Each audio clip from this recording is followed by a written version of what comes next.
Vamos lá, pessoal, mais uma aula. Essa aula aqui bem rapidinha, uma aula que vai te ensinar alguns conceitos básicos a respeito de cor e gradiente, que é importantíssimo para as tuas criações. Eu vou criar aqui um arquivo novo, pode ser um A4 mesmo. Antes de tudo, eu vou selecionar a ferramenta retângulo, vou criar 2 retângulos.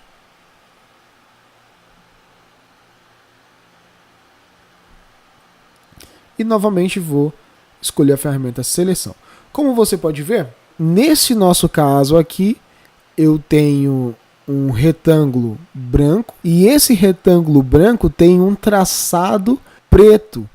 E não coincidentemente, essa é a configuração nos quadradinhos de cores que nós temos aqui na barra de ferramentas. Esse primeiro quadradinho aqui é o quadradinho do preenchimento, que no caso do nosso objeto é branco, e aqui também está branco.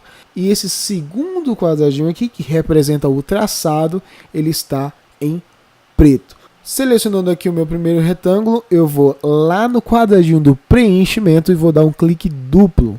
E vai me aparecer a janela do seletor de cores.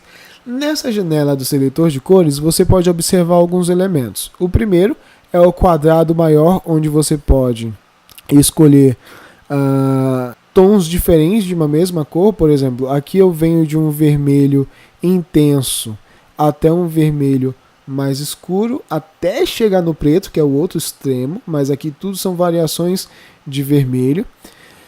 E na coluna vertical é onde realmente eu escolho as cores. Então você pode perceber que enquanto eu mudo aqui a posição do meu marcador nessa régua vertical, você pode ver que os tons aqui também eles vão sendo alterados. Um outro elemento também muito interessante é que você vê algumas caixas aqui na lateral com alguns números. Esses números nada mais são do que os códigos de cor. Você tem aqui mais à direita o código CMYK, que são muito utilizados em gráfica, onde C representa o ciano, M representa magenta, o Y representa o yellow e o K representa o preto.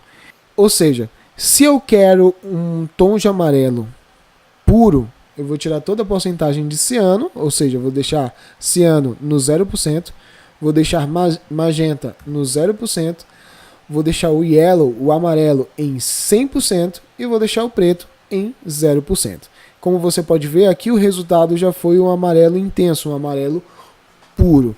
Se eu quisesse um tom de laranja, por exemplo, eu viria bem aqui no magenta, e como eu sei que o laranja é um amarelo com um pouquinho mais de magenta, eu vou colocar aqui, por exemplo, 30%. E aí, como você pode ver, eu tenho aqui já um tom mais alaranjado.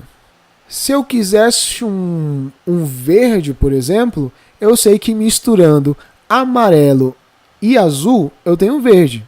Então eu vou aqui no ciano e coloco aqui 100%. E como você pode ver, me deu esse resultado aqui. Ok?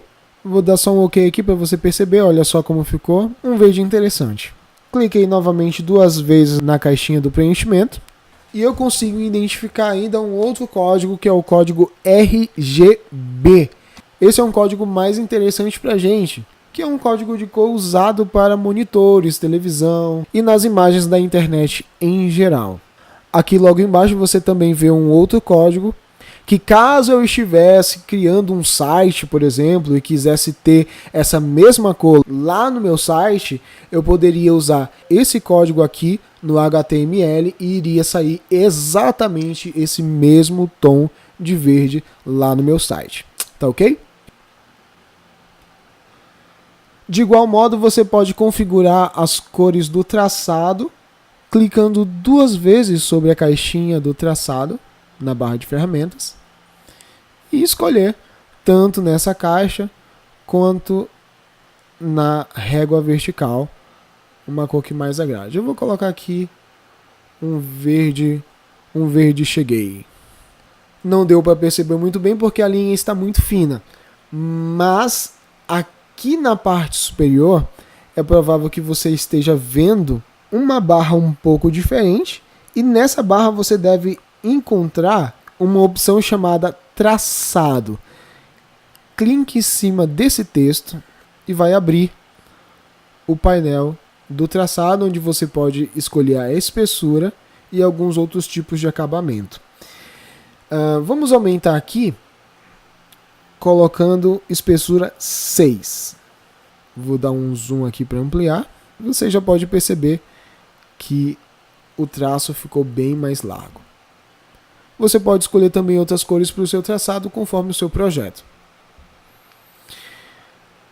Você pode ainda resolver não ter traçado, é simplesmente selecionar o teu objeto e clicar aqui nesse quadradinho abaixo que tem um traçado vermelho. Da mesma forma, você poderia escolher que o seu objeto não tivesse uma cor de preenchimento. Então você viria aqui, clicaria na caixinha do preenchimento e clicaria na opção nenhum, no quadradinho logo embaixo. Existe ainda uma outra forma que pode ser bem mais fácil de fazer esse processo todo, que é ir lá na aba Janela, marcar a opção Cor, provavelmente vai aparecer uma janela como essa. Com o teu objeto selecionado, você pode clicar nas cores aqui, dentro dessa caixa, e você vai ver que o teu preenchimento vai simplesmente mudando de cor. Se você não quiser preenchimento nenhum, basta clicar nesse quadradinho aqui com um traçado vermelho e o teu objeto vai ficar sem preenchimento. Eu vou escolher aqui uma opção verde. Se você segurar a tecla Alt e clicar, você vai mudar a cor do teu contorno. Olha só. E agora eu vou te mostrar uma ferramenta muito interessante chamada ferramenta Gradiente.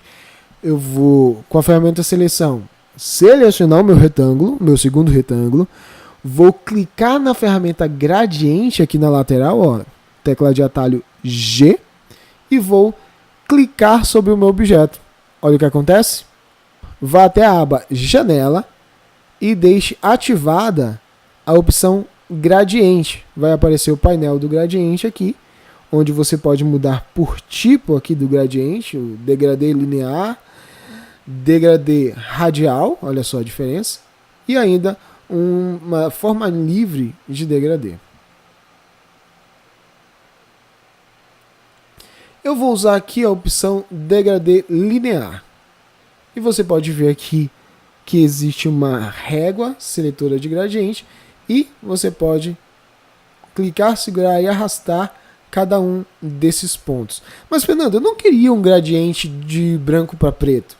Se você der um clique duplo em cima de cada um desses pontos, vai abrir uma outra caixinha onde você tem algumas opções nas laterais, inclusive amostras de cores que você pode utilizar. Eu vou escolher aqui um vermelho. Clicando na outra ponta também você pode alterar da mesma forma. Vou clicar aqui em um azul.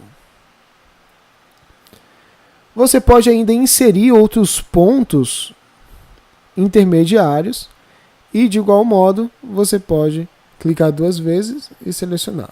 Uma outra forma é selecionando os marcadores e clicando diretamente no painel Cor, como nós fizemos ainda há pouco.